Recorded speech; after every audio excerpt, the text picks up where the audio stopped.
మీకు సొంత ఇల్లు లేదా? మీరు అర్బన్ ఏరియాస్లో ఉంటున్నారా? అయితే ప్రభుత్వం హోమ్ లోన్ మీద మీకు 1,80,000 వరకు సబ్సిడీ ఇస్తుంది. ఈ స్కీమ్ పేరు ప్రధానమంత్రి ఆవాస్ యోజన అర్బన్ 2.0. ఈ స్కీమ్ యొక్క ప్రధాన ఉద్దేశం హౌసింగ్ ఫర్ ఆల్. సో వచ్చే 5 సంవత్సరాల్లో అనగా 1 సెప్టెంబర్ 2024 నుండి 1 సెప్టెంబర్ 2029 వరకు కోటి మంది అర్బన్ పూర్ మరియు మిడిల్ క్లాస్ పీపుల్ కి ఈ స్కీమ్ వర్తించనుంది. ఇంత మందికి, కోటి మందికి ఈ సబ్సిడీ రానుంది. సో ఈ రోజు ఈ వీడియోలో అసలు ఈ స్కీమ్ ఏంటి, ఈ స్కీమ్ ద్వారా హోమ్ లోన్ మీద 1,80,000 సబ్సిడీ ఎలా వస్తుంది, ఎవరికి మాత్రమే వస్తుంది, ఎలా అప్లై చేయాలి, పిన్ టు పిన్ అనేది ఎక్స్ప్లెయిన్ చేస్తా. ఆల్రెడీ 1 ఇయర్ కంప్లీట్ అయిపోయింది, ఇంకా 4 ఇయర్స్ మాత్రమే బాకీ ఉంది. ఎవరైతే అప్లై చేస్తారో హోమ్ లోన్ కి ప్రతి ఒక్కరికి ఈ స్కీమ్ గురించి తెలియాల్సిందే. నార్మల్ గా అయితే 1,80,000 సబ్సిడీ వస్తుంది. ఈ సబ్సిడీ రావడం వల్ల టోటల్ గా 4 lakhs వరకు హోమ్ లోన్ మీద 4 lakhs వరకు మనకైతే ఆదా అవుతుంది. ఆ 4 lakhs ని ఎలా ఆదా చేసుకోవాలో కూడా ఇదే వీడియోలో ఎక్స్ప్లెయిన్ చేస్తా. సో ఈ వీడియోని లాస్ట్ వరకు చూడండి. అంతేకాకుండా ఇంతవరకు ఈ ఛానల్ ని సబ్స్క్రైబ్ చేసుకోకపోతే ఇప్పుడే సబ్స్క్రైబ్ చేసుకోండి. నేను మీ కౌశిక్ మరిడి. ఈ స్కీమ్ పేరు ప్రధానమంత్రి ఆవాస్ యోజన అర్బన్ 2.0. ఈ స్కీము పాత స్కీమ్ అయిన ప్రధానమంత్రి ఆవాస్ యోజన అర్బన్ కి అప్గ్రేడెడ్ వెర్షన్. అర్థమైందండి? పాత స్కీము ఎక్స్పైర్ అయిపోయింది, దానికి అప్లై చేసుకోవడానికి లేదు, అందుకనే కొత్త స్కీమ్ ని తీసుకొచ్చారు. ఈ స్కీమ్ కి మనం 2029 వరకు అప్లై చేసుకోవచ్చు. 2029 లోపు కోటి మందికి ఈ స్కీము శాంక్షన్ అవుతుంది. ఇది ఓన్లీ అర్బన్ ఏరియాస్. ఇక్కడే ఉంది యు అంటే అర్బన్. ఎవరైతే టౌన్స్ లోని, సిటీస్ లోని ఉంటున్నారో వాళ్ళకి మాత్రమే ఈ స్కీము వర్తిస్తుంది. ఈ స్కీమ్ కి మన సెంట్రల్ క్యాబినెట్ 9th August 2024 నాడు అప్రూవల్ ఇచ్చింది. సో ఈ స్కీము 1 సెప్టెంబర్ 2024లో స్టార్ట్ అయిందనమాట. మనం 2029 వరకు అప్లై చేసుకోవచ్చు. ఎక్కడ అప్లై చేయాలి, ఎలా అప్లై చేయాలి? మీరు అర్బన్ ఏరియాస్లో అనగా సిటీస్లోని, టౌన్స్లోని ఒక మంచి ఇంటిని చూసుకొని మీరు హోమ్ లోన్కి అప్లై చేస్తారు కదా. ఇంటిని ఫైనల్ చేసిన తర్వాత హోమ్ లోన్కి అప్లై చేస్తారు బ్యాంక్ వెళ్ళి హోమ్ లోన్కి అప్లై చేసే టైంలోనే ఈ స్కీమ్ కి కూడా మనం అయితే అప్లై చేయాలి. So bank manager application form ఇస్తారు కదా, ఆ ఫామ్ తో పాటు ప్రధానమంత్రి ఆవాస్ యోజన అర్బన్ 2.0 ఫామ్ ని కూడా అడగండి. So home loan application form ని ఫిల్ చేసే టైంలోనే దీని ఫామ్ కూడా మీరైతే ఫిల్ చేయాలి. సో మీకు అర్హత ఉంటే మీకు సబ్సిడీ వస్తుంది. మీ హోమ్ లోన్ వడ్డీ మీద 1,80,000 రూపాయల వరకు సబ్సిడీ మీకైతే వస్తుంది. ఎందుకంటే ఈ స్కీము ఇంట్రెస్ట్ సబ్సిడీ స్కీమ్ అనమాట. మ్యాక్స్ టు మ్యాక్స్ 1,80,000 సబ్సిడీ మీకైతే వస్తుంది. ఇది ఎలా వర్క్ అవుతుంది? ఎగ్జాంపుల్ గా మీరు బ్యాంక్ వెళ్ళి 25 lakhs హోమ్ లోన్ కి అప్లై చేశారు. వడ్డీ 8.5, 10 year 12 years మీరైతే పెట్టుకున్నారు. సో మీకు అర్హత ఉండి ఈ స్కీము మీకు శాంక్షన్ అయితే ఈ 25 lakhs లో మొదటి 8 lakhs, ఈ 25 lakhs మీద మొదటి 8 lakhs మీద మాత్రమే సబ్సిడీ వస్తుంది. కంప్లీట్ 25 lakhs మీద సబ్సిడీ రాదు. మొదటి 8 lakhs మీద ఎంత సబ్సిడీ? ఈ 8 lakhs మీద ఎంతైతే వడ్డీ పడుతుందో ఆ వడ్డీ మీద 4% సబ్సిడీ అనమాట. ఫర్ ఎగ్జాంపుల్ ఎంతకు శాంక్షన్ అయింది? 8.5. నార్మల్గా అయితే ఈ ఫస్ట్ 8 lakhs మీద కూడా 8.5% వడ్డీ పడాలి. కానీ ప్రభుత్వం ఈ స్కీమ్ కింద 4% సబ్సిడీ ఇస్తుంది. సో 4% తీసేయండి వడ్డీ. ఎంత? 4.5. ఈ మొదటి 8 lakhs మీద 4.5% మాత్రమే వడ్డీ పడుతుంది. అంటే ప్రభుత్వం మనకి ఈ 8 lakhs మీద 4% సబ్సిడీ ఇస్తుంది. సో 8 lakhs మీద 4% సబ్సిడీ అంటే ఎగ్జాంపుల్ గా సంవత్సరానికి 36,000. సో ఈ 8 lakhs మీద ప్రభుత్వం ఇచ్చే సబ్సిడీ ఎగ్జాంపుల్ గా సంవత్సరానికి 36,000 అనుకుందాం. ఇలా ఎన్ని ఇయర్స్ పాటు ఇస్తుంది? 12 years కాదు, మొదటి 5 years మాత్రమే సబ్సిడీ ఇస్తుంది. సంవత్సరానికి 36,000 అనుకున్నట్లయితే 5 సంవత్సరాలకి ఎంత? ఇదిగోండి, ఫస్ట్ ఇయర్ 36,000 అనుకుందాం. 4% ఇంట్రెస్ట్ అమౌంట్ 36,000 అనుకుందాం. ఇలా సంవత్సరానికి ఒకసారి మన లోన్ అకౌంట్ లో వేస్తూ ఉంటుంది ప్రభుత్వం. ఇలా 5 సంవత్సరాల పాటు వేస్తుంది. ఫస్ట్ ఇయర్ 36,000 అంటే మన అకౌంట్ లో కాదు, బ్యాంక్ అకౌంట్ లో కాదు, loan account, home loan account లో వేస్తుంది అనమాట. అంటే ఈ 36,000 పడగానే అసలు ఏదైతే ఉందో అది తగ్గుతుంది, అవుట్ స్టాండింగ్ ఏదైతే ఉందో అది తగ్గుతుంది. అర్థమైందా? ఇలా second year 36,000, third year 36,000, fourth year 36, fifth year 36, ఇలా ఓవరాల్గా మీ లోన్ అకౌంట్లో ప్రభుత్వం 1,80,000 సబ్సిడీ వేస్తుందన్నమాట. అర్థమైందా అండి? ప్రభుత్వం సంవత్సరానికి ఒకసారి మన లోన్ అకౌంట్లో, హోమ్ లోన్ అకౌంట్లో 36,000 ఇలా వేస్తుంది అనమాట. ఓవరాల్గా 1,80,000 లోన్ అకౌంట్లో వేస్తుంది. ఇలా ప్రతి ఒక్కరికి ఈ స్కీమ్ వర్తిస్తుందా? ప్రతి ఒక్కరికి ఈ స్కీము శాంక్షన్ కాదు. దీనికంటూ కొన్ని కండిషన్స్ ఉన్నాయి, కొన్ని అర్హతలు ఉన్నాయి. అవేంటో చూద్దాం. ఫస్ట్ అర్హత, మీ పేరు మీద ఇల్లు ఉండకూడదు. ఇదే ఫస్ట్ ఇల్లు అయి ఉండాలన్నమాట. ఆల్రెడీ ఇల్లు ఉన్నట్లయితే ఈ స్కీమ్ కి మీకు అర్హత లేనట్లే. అదే విధంగా ఏ ఇంటి కోసం అయితే మీరు హోమ్ లోన్ తీసుకొని ఈ స్కీమ్ కి అప్లై చేస్తున్నారో ఆ ఇల్లు ఖచ్చితంగా అర్బన్ ఏరియాస్ అనగా టౌన్స్ లోని, సిటీస్ లోని ఉండాలి. ఆ ఇల్లు విలేజ్ లో ఉన్నట్లయితే, మీరు కనుక విలేజ్ లో ల్యాండ్ ఉంది, ఆ ల్యాండ్ మీద ఇల్లు కట్టుకుందాం అనుకున్నట్లయితే ఈ స్కీమ్ వర్తించదు. సో మీరు ఏదైతే ఇంటిని కొంటూ ఉన్నారో, కడుతూ ఉన్నారో ఆ ఇల్లు ఖచ్చితంగా అర్బన్ ఏరియాస్, విలేజెస్ లో కాకుండా టౌన్స్ లోని, సిటీస్ లోని ఉండాలి. ఆ టౌన్స్, సిటీస్ ఏమేమిటో ఖచ్చితంగా ఈ వీడియోలోనే స్క్రీన్ రికార్డింగ్ చేసి మరి మీకు చూపిస్తా. ఖచ్చితంగా మీ టౌన్ లేకపోతే మీ సిటీ ఉందో లేదో చూసుకోండి. అదేవిధంగా మెయిన్ థింగ్, మీ వార్షికాదాయం, అది కూడా మీ కుటుంబ వార్షికాదాయం కాస్త తక్కువ ఉండాలి. మీరు లక్షల్లో సంపాదిస్తున్నట్లయితే వర్తించదు ఈ స్కీము. సో ఈ స్కీము కేవలం ఎకనామికలీ వీకర్ సెక్షన్, లో income group and mid income group పీపుల్కి మాత్రమే. ఏంటివి? ఇదిగోండి, ఒకవేళ మీ వార్షికాదాయం, కుటుంబ వార్షికాదాయం 3 lakhs కంటే తక్కువ ఉందనుకోండి, మీరు ఎకనామికలీ వీకర్ సెక్షన్లోకి వస్తారు. అదేవిధంగా మీ వార్షికాదాయం, కుటుంబ వార్షికాదాయం 3 lakhs నుండి 6 lakhs మిడిల్లో ఉందనుకోండి, మీరు లో ఇన్కమ్ గ్రూప్ పీపుల్లోకి వస్తారు. అదేవిధంగా మీ వార్షికాదాయం 6 lakhs నుంచి 9 lakhs మిడిల్లో ఉందనుకోండి, అంటే కుటుంబ వార్షికాదాయం 9 lakhs కంటే తక్కువ ఉంటే మాత్రమే ఈ స్కీమ్కి అర్హులు. మీ వార్షికాదాయం, కుటుంబ వార్షికాదాయం 9 lakhs కంటే ఎక్కువ ఉంటే ఈ స్కీమ్కి మీకు అర్హత లేదు. సో సింపుల్గా చెప్పాలంటే మీ కుటుంబ వార్షికాదాయం 9 lakhs కంటే తక్కువ ఉంటే మాత్రమే ఈ స్కీమ్కి మీరు అప్లై చేసుకోవడానికి అవుతుంది. మీకు డౌట్ వచ్చే ఉంటుంది, ఇలా ఎందుకు డివైడ్ చేశారు? ఎందుకంటే ఇక్కడ చూడొచ్చు, ఒకవేళ మీరు కనుక ఎకనామికలీ వీకర్ సెక్షన్లోకి వచ్చారనుకోండి, మీరు పెద్ద ఇల్లు కట్టుకుంటారంటే అవ్వదు. సో మీ ఇల్లు స్క్వేర్ మీటర్స్ అనేది 30 కంటే తక్కువ ఉండాలి. మీ ఇంటి కార్పెట్ ఏరియా 30 స్క్వేర్ మీటర్స్ కంటే తక్కువ ఉండాలి. అండ్ మీ ఇంటి ప్రైస్ అనేది 5 to 10 lakhs మిడిల్లో ఉండాలి. మీ ఇంటి ప్రైస్ 10 lakhs కంటే ఎక్కువ ఉందనుకోండి, ఈ స్కీము మీకైతే శాంక్షన్ కాదు. ఇది కండిషన్. అర్థమైందండి? అదేవిధంగా మీరు కనుక లోవర్ ఇన్కమ్ గ్రూప్ లోకి వచ్చారనుకోండి, మీ కార్పెట్ ఏరియా, ఇంటి కార్పెట్ ఏరియా ఖచ్చితంగా 60 స్క్వేర్ మీటర్స్ కంటే తక్కువ ఉండాలి. 60 స్క్వేర్ మీటర్స్ కంటే ఎక్కువ ఉండకూడదు. అండ్ మీ ఇంటి ప్రైస్ 10 to 20 lakhs మిడిల్లో ఉండాలన్నమాట. అండ్ మీరు కనుక మిడ్ ఇన్కమ్ గ్రూప్ అనుకోండి, ఖచ్చితంగా మీ ఇంటి కార్పెట్ ఏరియా అనేది 120 స్క్వేర్ మీటర్స్ కంటే తక్కువ ఉండాలి. అండ్ మీ ఇంటి ధర, మీ ఇంటి ప్రైస్ 30 lakhs కంటే తక్కువ ఉండాలి. ఫర్ ఎగ్జాంపుల్ 33 lakhs, 32, 35, ఫైన్ 40, 50 అలా ఉండకూడదు అనమాట. సో అంతకంటే ఎక్కువ ఉంటే ఈ స్కీమ్ కి మీకు అర్హత లేనట్లే. అండ్ ఆల్రెడీ చెప్పా, మీరు ఏదైతే ఇంటిని కట్టుకుంటూ ఉన్నారో, కొనుక్కుంటూ ఉన్నారో ఆ ఇల్లు ఖచ్చితంగా అర్బన్ ఏరియాస్ లో ఉండాలి. మీకు డౌట్ వచ్చే ఉంటుంది, మాది ఆంధ్ర లేకపోతే తెలంగాణ, అసలు మా టౌను లేదా మా సిటీ వర్తిస్తుందా లేదా, అర్హత ఉందా లేదా మా టౌన్కి, సిటీకి ఎలా చెక్ చేయాలంటే ఒక వెబ్సైట్ లింక్ అనేది కింద డిస్క్రిప్షన్లో ఆల్రెడీ ఇచ్చా, మీకు కావాలంటే ఓపెన్ చేస్తున్నా చూడండి. ఇదిగోండి, ఇది అఫీషియల్ వెబ్సైట్ అనమాట.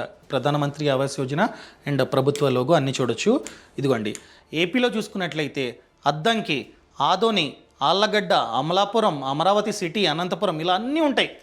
ఏలూరు, దోన్, ధర్మవరం, చిత్తూరు అన్నీ చూసుకోవచ్చు అనమాట. అన్నీ చూపించాలంటే కష్టమవుతుంది కనుక నేను పైపైన చూపిస్తున్నా. కొవ్వూరు, కర్నూలు, మాచర్ల, మచిలీపట్నం, ఇలా మార్కాపురం, నంద్యాల, నరసాపురం, నెల్లూరు, పాలకొల్లు అన్నీ చూసుకోవచ్చు అనమాట. అర్థమైందండి?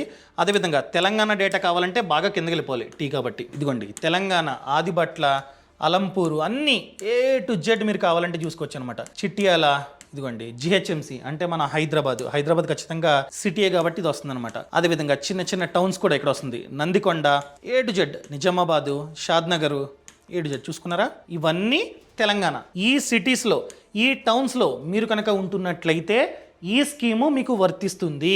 సో ఈ స్కీమ్ కింద 5,206 టౌన్స్, సిటీస్ ఉన్నాయి, ఇంక్లూడింగ్ భీమవరం, తణుకు, తాడేపల్లిగూడెం, అది ఇది A to Z అనమాట. ఇది ప్రభుత్వ డేటా, నేను చెప్తుంది కాదు. అప్లై చేసిన ప్రతి ఒక్కరికి వస్తుందంటే మీ అదృష్టం ఉండాలి అండ్ మీకు అర్హత ఉండాలి.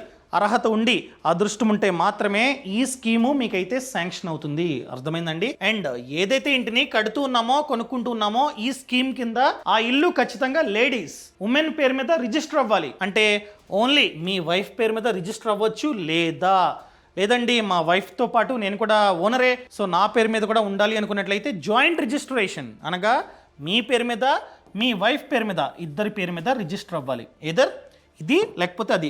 ఓన్లీ మీ పేరు మీద మెన్ పేరు మీద రిజిస్ట్రేషన్ చేసుకుంటానంటే అవ్వదు, ఇది కండిషన్. అండ్ మీరు కనుక ఇంతకు ముందు ఇంద్రమ్మ ఇల్లు, లేకపోతే చంద్రన్న ఇల్లు, జగనన్న ఇల్లు ఇలాంటి ఇల్లులు ఆల్రెడీ తీసుకున్నట్లయితే, లేకపోతే తెలంగాణలో డబుల్ బెడ్రూమ్ ఫ్లాట్ ఇలా ఇల్లు తీసుకున్నట్లయితే ఈ స్కీమ్ పనిచేయదు. ఇంకా ఇవ్వలేదండి, ఇంకా హోల్డ్ చేశారు, మా పేరు మీద ఉంది కానీ ఇంకా హ్యాండ్ ఓవర్ ఇవ్వలేదు, ఇంకొక ఇల్లు కొనుక్కుంటా ఈ స్కీమ్ ద్వారా అనుకున్నట్లయితే రాదు. ఎందుకంటే మీకు ఆల్రెడీ శాంక్షన్ అయింది, ఇల్లు ఉంది కాబట్టి మీకు ఇవ్వరన్నమాట. అదేవిధంగా మీ ఫ్యామిలీలో అనగా మీ రేషన్ కార్డులో ఎంతమంది అయితే ఉన్నారో వాళ్ళలో ఎవరొకరి పేరు మీద ఆల్రెడీ ఇల్లు ఉందనుకోండి, అప్పుడు కూడా మీరు అప్లై చేసుకోవడానికి అవ్వదు. మీ పేరు మీద లేదు కానీ మీ ఫ్యామిలీలో వేరే వాళ్ళ పేరు మీద ఇల్లు ఉంది, అలాంటప్పుడు కూడా ఈ స్కీమ్కి మీకు అర్హత లేనట్లే. అర్థమైందండి? ఇప్పుడు మెయిన్ థింగ్, సో ఎంత వస్తుంది subsidy? 1,80,000, max to max 1,80,000 subsidy అనమాట. అది కూడా 5 సార్లు మీ లోన్ అకౌంట్లో పడుతుంది. లోన్ అకౌంట్లో డబ్బు పడడం వల్ల మీ అసలు తగ్గుతుంది, అసలు తగ్గడం వల్ల మీరు కట్టాల్సిన వడ్డీ కూడా తగ్గుతుంది. ఫర్ ఎగ్జాంపుల్ 12 ఇయర్స్, మీరు 12 ఇయర్స్ పెట్టుకున్నారండి, సో మీ అసలు తగ్గడం వల్ల ఈ 12 ఇయర్స్లో మీరు కట్టాల్సిన వడ్డీ కూడా తగ్గుతుంది అనమాట. అర్థమైందా? ఎంత తగ్గుతుందో వీడియో లాస్ట్లో విత్ ఎగ్జాంపుల్తో నేనైతే ఎక్స్ప్లెయిన్ చేస్తా. అండ్ మ్యాక్స్ టు మ్యాక్స్ మీ వార్షిక ఆదాయం 9 lakhs కంటే తక్కువ ఉండాలి. 9 lakhs కంటే తక్కువ ఉంటే ఈ స్కీమ్కి మీకు అర్హత లేదు. అండ్ ఒకవేళ మీ ఇన్కమ్ 8.5 lakhs ఉంది, 8.5 lakhs మీ వార్షిక ఆదాయం, అప్పుడు మీరు మిడ్ ఇన్కమ్ గ్రూప్లోకి వస్తారనమాట. అలా మిడ్ ఇన్కమ్ గ్రూప్లోకి వచ్చినట్లయితే మీ max to max property value 35 lakhs. 35 lakhs కంటే ఎక్కువ ఉండకూడదు, ఆల్రెడీ చెప్పేసా. అండ్ మీకు ఎంతవరకు లోన్ శాంక్షన్ అవుతుంది? Max to max 25 lakhs. Property value 35 lakhs అనుకోండి, మ్యాక్స్ టు మ్యాక్స్ 25 lakhs మీకైతే లోన్ శాంక్షన్ అవుతుంది. అండ్ మీ ఇంటి కార్పెట్ ఏరియా 120 square meters కంటే తక్కువ ఉండాలి. ఆల్రెడీ మనం డిస్కస్ చేసుకున్నాం మ్యాక్స్ టు మ్యాక్స్ ఎంతండి, 120 square meters. వీళ్ళకి max to max 30 square meters అనమాట. అర్థమైందా? అండ్ సబ్సిడీ మనకి 4%. సో ఫస్ట్ 8 lakhs లోన్ మీద 4% సబ్సిడీ మనకైతే వస్తుంది, అది కూడా వడ్డీ మీద. ఇప్పుడు మెయిన్ థింగ్, ఒకవేళ మనం కనుక ఈ స్కీమ్కి అప్లై చేయకుండా డైరెక్ట్గా హోమ్ లోన్ తీసుకుంటే ఎంత వడ్డీ కట్టాలి? ఓవరాల్గా ఎగ్జాంపుల్గా 12 years టెన్యూర్ అనుకున్నట్లయితే 12 yearsలో ఎంత డబ్బు కట్టాలి, అసలు ప్లస్ వడ్డీ? అండ్ మనం కనుక ఈ స్కీమ్కి అప్లై చేస్తే ఎంత కట్టాలి, ఎంత డిఫరెన్స్ ఉంది? ఇదంతా చూసే ముందు ఒక ఇంపార్టెంట్ మ్యాటర్ని మీతో షేర్ చేసుకోవాలి. ఇది కూడా చాలా ఇంపార్టెంట్. ఫినాన్షియల్ ప్లానింగ్లో ఎప్పుడు ఇన్వెస్ట్మెంట్లు, సేవింగ్లు, హోమ్ లోన్లు, ఇల్లులు ఇవే కాదండి. ఫినాన్షియల్ ప్లానింగ్లో main thing health insurance, term insurance, ఇవి 2 పిల్లర్స్ అనమాట. ఎందుకు? ఎగ్జాంపుల్గా మీరు హోమ్ లోన్ తీసుకున్నారు, ఇంటిని కట్టుకుంటూ ఉన్నారు, కొనుక్కుంటూ ఉన్నారు, ఫైన్.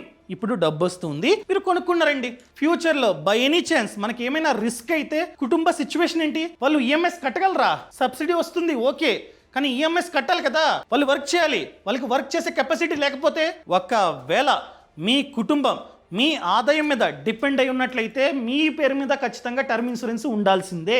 చాలా మంది ఏమనుకుంటారంటే, అమ్మో టర్మ్ ఇన్సూరెన్సా, ఇది చాలా కాస్ట్లీ ఏమో, ప్రతి ఇయర్ 1,00,000, 2,00,000 ఇలా కట్టాలేమో అనుకుంటారు. కాదండి, నేను చెప్తుంది ప్యూర్ టర్మ్ ఇన్సూరెన్స్ గురించి. ఒకవేళ మీ ఏజ్ తక్కువ ఉండి పెద్దగా జబ్బులు లేవనుకోండి, మంత్లీ ప్రీమియం 400, 500 ఈ విధంగా ఉంటుందన్నమాట. అర్థమైందండి?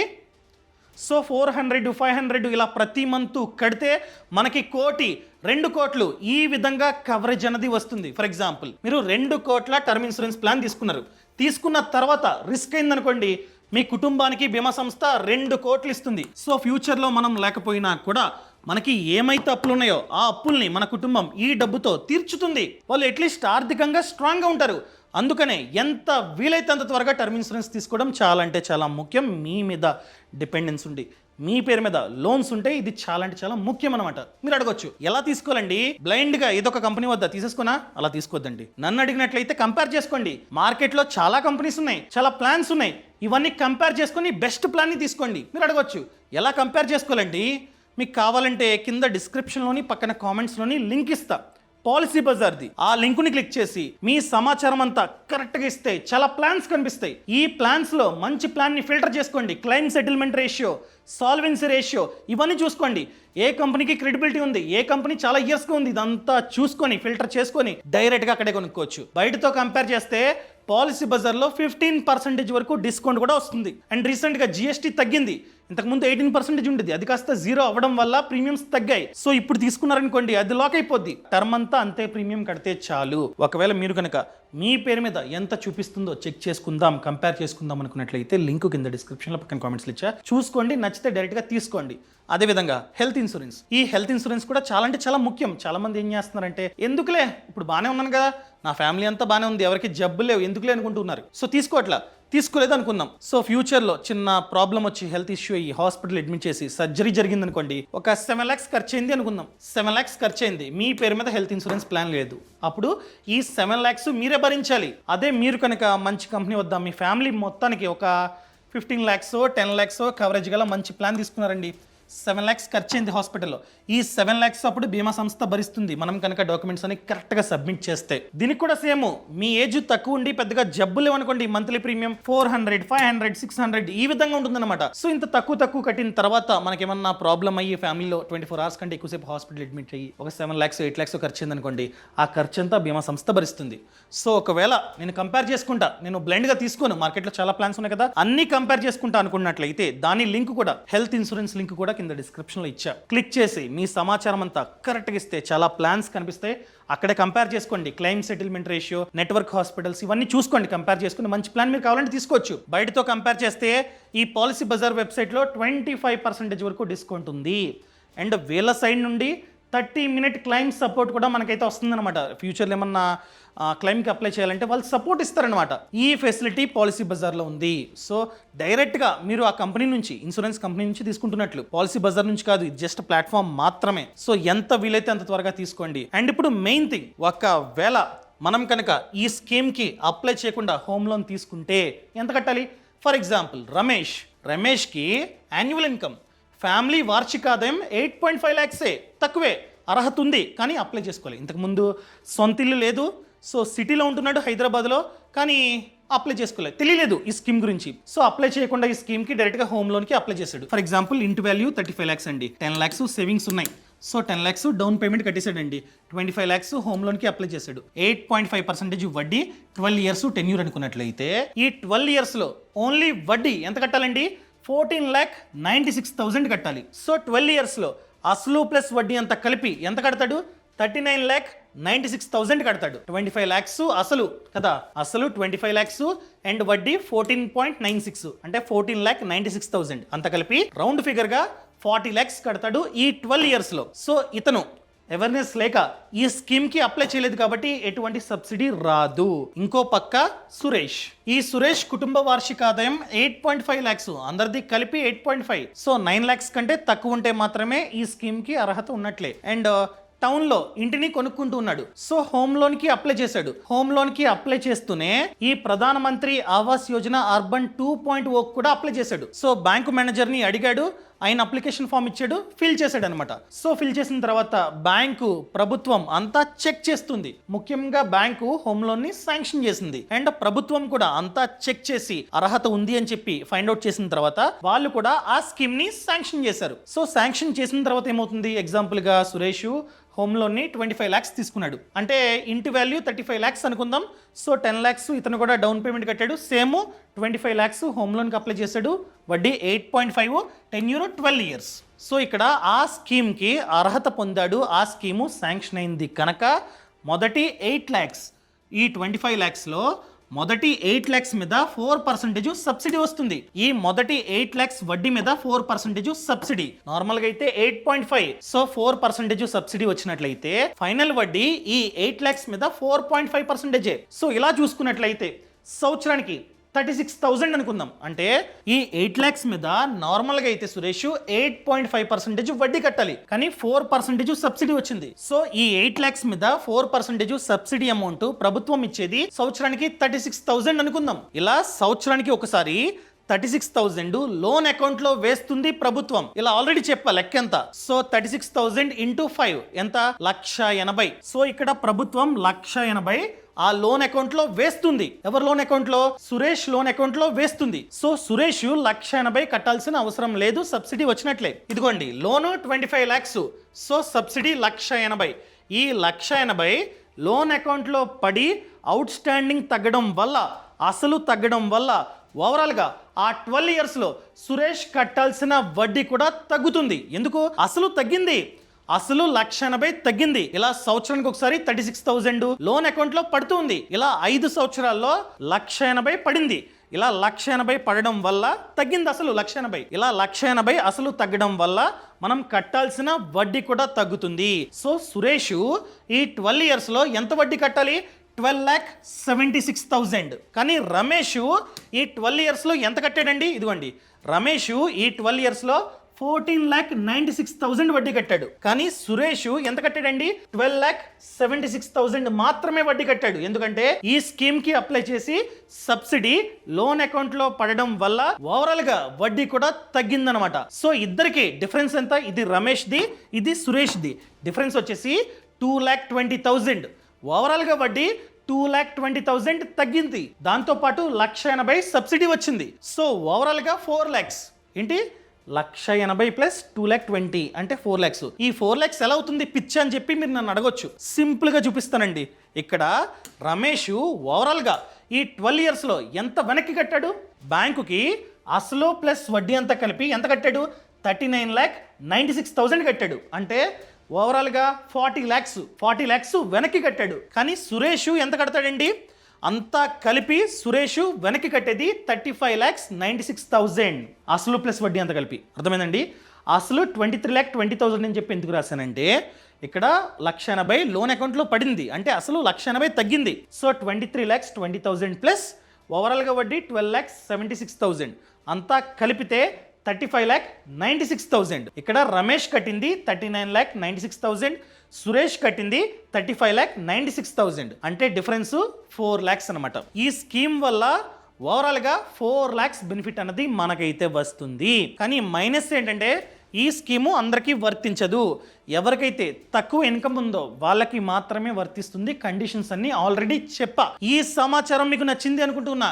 నచ్చినట్లయితే నచ్చింది అని చెప్పండి, నచ్చలేదా నచ్చలేదు అని చెప్పండి. అండ్ మీరు కనుక హెల్త్ ఇన్సూరెన్స్కి, టర్మ్ ఇన్సూరెన్స్కి అప్లై చేసుకుందాం అనుకున్నట్లయితే లింక్ కింద డిస్క్రిప్షన్లో పక్కన కామెంట్స్లో ఇచ్చా, చెక్ చేసుకోండి. Thank you so much. Thanks for watching. నేను మీ కౌశిక్ కుమార్ రెడ్డి. జై Hind. Boss Wala. Be the boss.